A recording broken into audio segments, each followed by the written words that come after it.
শান্তিপুরে তোপখানা মসজিদে সূর্য পরিবার ফাউন্ডেশনের উদ্যোগে ইফতার ও গাছের চারা বিতরণ। শান্তিপুর আজ সূর্য পরিবার ফাউন্ডেশনের উদ্যোগে শান্তিপুরে অতি প্রাচীন তোপখানা মসজিদে এক বিশেষ ইফতার পার্টির আয়োজন করা হয়। এই মহতী উদ্যোগের মাধ্যমে প্রায় 100 জন ধর্মপ্রাণ মানুষের জন্য ইফতারের ব্যবস্থা করা হয়। ইফতারের পাশাপাশি পরিবেশ সচেতনতার লক্ষ্যে উপস্থিতি প্রতিটি ব্যক্তির হাতে একটি করে গাছের চারা তুলে দেওয়া হয়। এই চারাগুলির মধ্যে বেশ কয়েকটি ছিল ফলের গাছ, যা ভবিষ্যতে স্থানীয় মানুষদের উপকারে আসবে। সূর্য পরিবার ফাউন্ডেশনের কর্মকর্তা সূর্য প্রামাণিক জানান, এই ফলের গাছগুলি বিভিন্ন মসজিদে রোপণ করা হবে, যাতে একদিন এগুলো থেকে ফল পাওয়া যায় এবং তা সবাই ব্যবহার করতে পারেন। পরিবেশের ভারসাম্য বজায় রাখার জন্য আমরা প্রতিটি প্রোগ্রামে একাধিক গাছের চারা বিতরণ করে থাকি। অনুষ্ঠানে উপস্থিত ছিলেন শান্তিপুরের বিশিষ্ট পরিবেশ প্রেমী বিশ্বজিৎ রায়। তিনি বলেন, সারা বছর ধরে সূর্য পরিবার ফাউন্ডেশন যে পরিমাণে গাছের চারা বিতরণ করে তা নিঃসন্দেহে আমাদের প্রকৃতির ভারসাম্য রক্ষায় গুরুত্বপূর্ণ ভূমিকা রাখবে। তিনি এই উদ্যোগকে সাধুবাদ জানান এবং আরও বেশি মানুষকে গাছ লাগানোর জন্য অনুপ্রাণিত করেন। আজকের এই কর্মসূচিতে সূর্য পরিবার ফাউন্ডেশনের একাধিক সদস্য উপস্থিত ছিলেন এবং সকলে মিলে সফলভাবে এই উদ্যোগ সম্পন্ন করেন। এই কর্মসূচির মাধ্যমে ইফতারের আয়োজনের পাশাপাশি পরিবেশ রক্ষার গুরুত্বপূর্ণ বার্তাও প্রদান করা হলো, যা সমাজের জন্য এক অনুকরণীয় দৃষ্টান্ত স্থাপন করল। নদিয়া থেকে জগন্নাথ মণ্ডলের রিপোর্ট, HR নিউজ 24। সূর্য পরিবার ফাউন্ডেশন তরফ থেকে হলো, সেখানে গাছের চারা দিতে দেখা গেল, এমনকি কিছু ফলের চারা দেওয়া গেল। আপনি তো গাছ ভালোবাসেন, কি বলবেন এই বিষয়ে? নমস্কার। একদিন পরেই খুশির পবিত্র ঈদ। এই খুশির ঈদে আজ শান্তিপুরের অন্যতম সামাজিক সংগঠন সূর্য পরিবার ফাউন্ডেশনের পক্ষ থেকে এক অভিনব উদ্যোগ আমরা দেখে অভিভূত হলাম। শান্তিপুর তথা নদিয়া জেলার অন্যতম প্রাচীন মসজিদ তোপখানা মসজিদের এই প্রাঙ্গণে আজকে ইফতার মসজিদ সূর্য পরিবারের পক্ষ থেকে ইফতার দেওয়ালাম। তার সাথে সাথে এখানকার প্রত্যেকটি ভালোবাসার মানুষদের হাতে একটি করে সবুজ চারা গাছ তুলে দিতে আমরা দেখলাম। সেখানে বিভিন্ন ফলের গাছ, বিভিন্ন বৃক্ষ জাতীয় গাছ আমরা দেখেছি।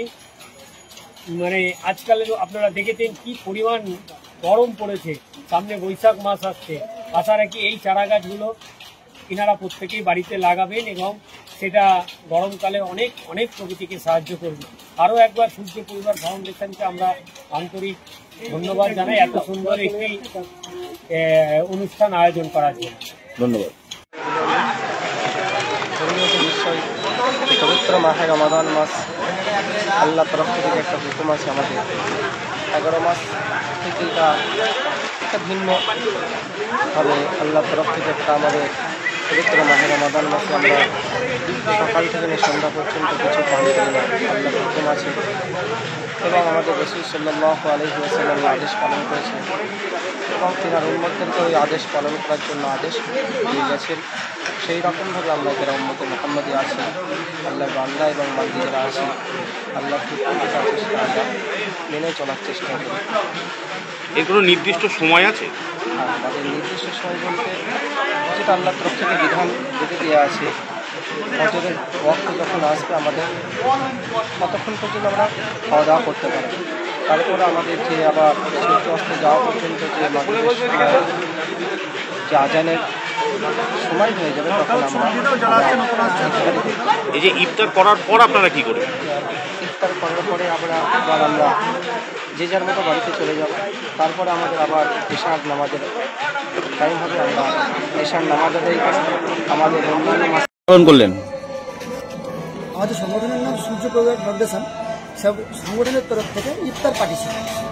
সেই ইফতার পার্টি ঐতিহ্যমণ্ডিত যে শান্তিপুর তোপখানা মসজিদ সেখানে অনুষ্ঠিত হয়। তুমি কি কি গাছের চারা দিলেন? আজকে গাছের চারার মধ্যে বেশ কিছু ফলের চারা আছে, কারণ আমরা চাইছি যে এই ফলের গাছগুলো যেটা আরও বড় হয় এবং সেইগুলোই ফল রূপে মানুষের কাছে পৌঁছে যায়। এই ইফতার পার্টি বা কোনো পুজো আচ্ছা সব জায়গাতেই এই ফলের গাছ আরও ফল রূপে পৌঁছে যাবে। আপনার নাম আর পরিচয়? সূর্য পরিবার ফাউন্ডেশন সদস্য সূর্য প্রামাণিক। দাদা, সূর্য পরিবার ফাউন্ডেশনের পক্ষ থেকে ইফতার ব্যবস্থা করেছিল, গাছের চারা দিতে দেখা গেল, কি বলবেন? এটা অত্যন্ত ভালো উদ্যোগ। এই তো রমজান মাস আপত্তম রোজা আসবে আমাদের মসজিদের ইফতারে যে আয়োজন করেছে আমরা শুভেচ্ছা জানাচ্ছি তাদের সকল ফাউন্ডেশনের সকল সদস্যদের আমরা শুভেচ্ছা জানাই। তারা আগামী দিনে আরো ভালো করে কাজ করবে। আপনার নাম? মহিউদ্দিন আহমেদ।